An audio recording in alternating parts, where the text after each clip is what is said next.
Friday Writing Challenge. Always look on the bright side of things. What do you think when you hear that saying?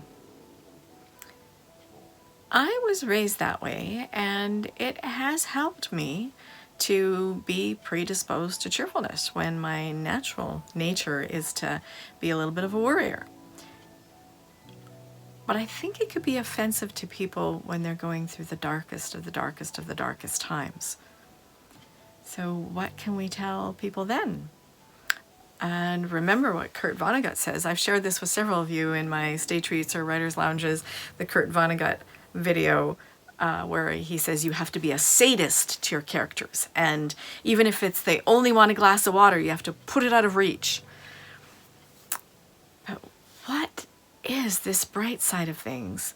And how can that help us through the dark places? And how can that help our characters? Or how have we gotten through the dark places in our lives? Because nobody really escapes this life journey unscathed, right? We all have bumps and tumbles and scraped knees and scraped hearts and incidences in our life.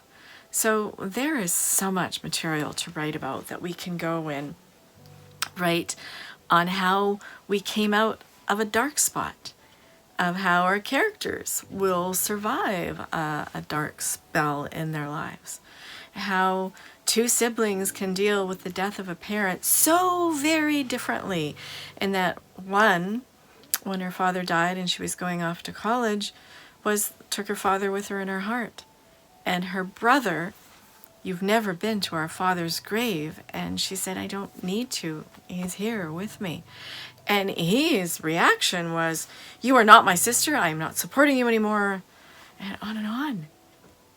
So how do we each deal with things? Like, take a look inside your own little macrocosm, your own little family, about how does one sibling deal with something and how do you deal with it? How does one of your children deal with something and how does one of the other children deal with something?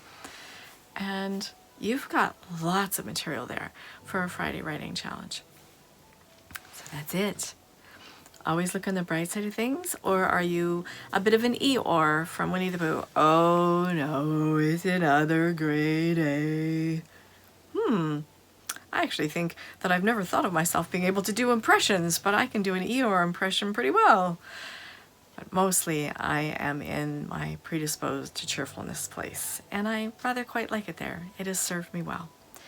What has served you well in your journey through life? Maybe it's music. Maybe it's that glowing spot in the front center of your brain when you create more serotonin than other people. What serves you? What serves your characters?